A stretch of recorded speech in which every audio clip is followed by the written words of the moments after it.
Steam, Valve's game, retail, and community service with over 125 million active accounts. For many people, it is the way to buy and play games.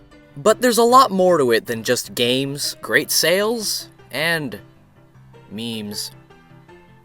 Oh, so many memes. Anyways, if you're new to Steam or want to know more, here are 6 things that every Steam user should know about.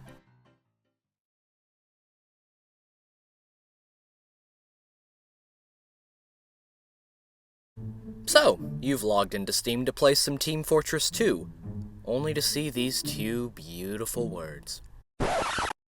But your internet connection is fine, so surely Steam servers have to be down. How can you be sure? Try using a site like steamstat.us to check what's going on. If it's Tuesday, there's a good chance that Valve is doing scheduled maintenance.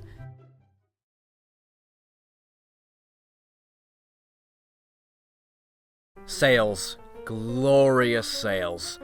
All the games you would want at wonderfully reduced prices. Well, maybe not all of them. Capcom? Why? Why? If you're like me, you want to be sure that the current price is the best deal possible. Now, of course, you could keep track of it yourself, but SteamDB.info already beat you to it. Each and every title on Steam is cataloged with its price history, conversion rate, update history, and more.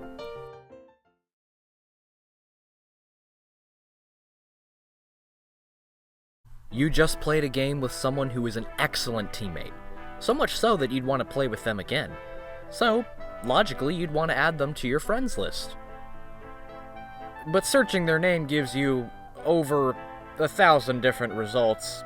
I mean, sure, you could sift through them all, but what's the likelihood of finding them anytime soon? Instead, use the Players option on the View menu. Here you can see people you recently played with, and how long ago you ran into them. Although, sometimes it decides to goof up. Thanks, Valve. Thanks.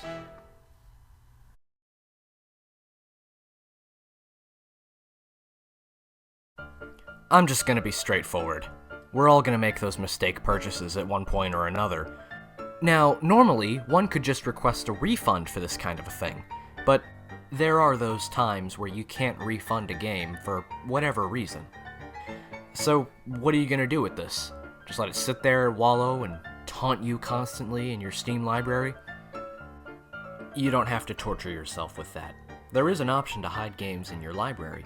If you right-click it and select Set Categories, there should be a little box in the bottom left of that window that'll allow you to hide the game.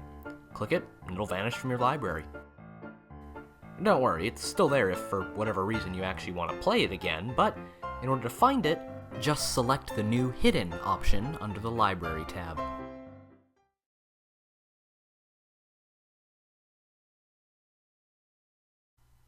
Now, hiding a game does one thing. Hide it. It's invisible to you somewhat, but it's available to anyone if your library is public.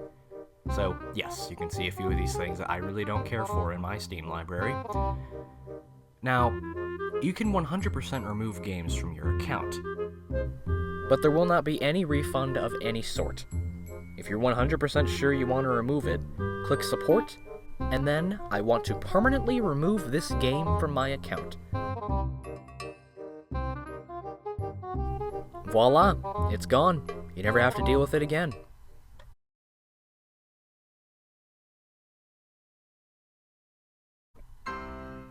Last but not least, trading cards. But this time, they're digital. And more than meets the eye. Sure, you could sell them off for quick funds on the community market, but before you get to that, at least let me show you this. If you view the card and select Badge Progress, you'll be taken to a display of all your collected set cards. Click on any of them and you might get a pleasant little surprise. Oh, and the images are still available even if you craft the cards into a badge.